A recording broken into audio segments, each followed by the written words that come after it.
السلام علیکم۔ آج کی تحریر ہمیں بھیجی ہے ایاز مزاری نے، جو کہ ایک سائیکالوجسٹ ہیں۔ تحریر کا عنوان ہے نکاح۔ نکاح انسانوں کا طریقہ ہے۔ جانور بغیر نکاح کے رہتے ہیں اور رہ سکتے ہیں۔ بھوک پیاس کے بعد بالغ انسان کی تیسری اہم ضرورت جنسی تسکین ہے، اور جب جائز ذریعہ نہ ہو تو بچہ بچی گناہ اور ذہنی بیماریوں کا شکار ہو جاتے ہیں۔ اپنی بچیوں کے سروں پر دوپٹہ ڈالنے کا مقصد تب پورا ہوگا جب ان کا نکاح وقت پہ ہوگا۔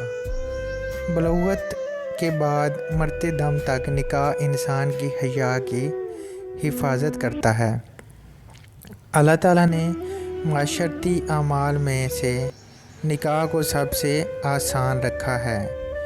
ہر غیر شادی شدہ جوان لڑکا اور لڑکی ایک دوسرے کی طلب رکھتے ہیں، اور یہ ایک فطری ضرورت ہے، لہٰذا اپنے بالغ بچے بچیوں کے نکاح کا بندوبست کریں۔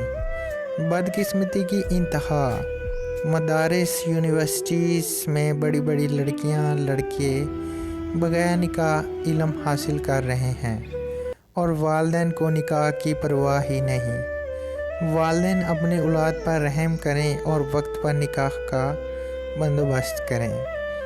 انسان کی جنسی ضرورت کا واحد باعزت حل نکاح ہے، اور اگر نکاح نہیں تو زنا عام ہوگا۔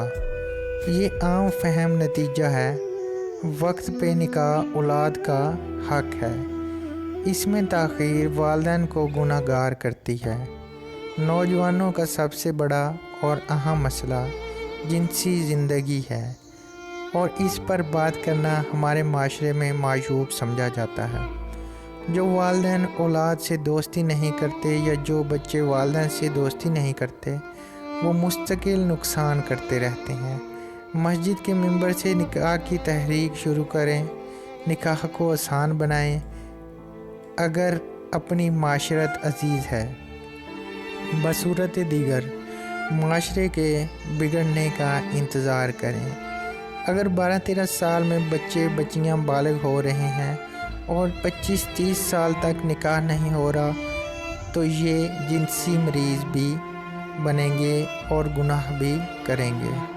اللہ تعالیٰ کو شکر گزار بندے بہت پسند ہیں۔ شکر سیکھیے اور شکر ادا کیجیے ہر اس شے کا جو موجود ہے اور جو موجود نہیں ہے۔ زندگی سہل ہو جائے گی۔ شکریہ۔ یہ تھی آج کی تحریر۔ امید کرتا ہوں آپ کو پسند آئی ہوگی۔ کمنٹ باکس میں مجھے رائے دیجیے۔ اگر آپ بھی اپنی تحریر بھیجنا چاہتے ہیں تو فیس بک پیج پر ہمیں ان باکس کیجیے۔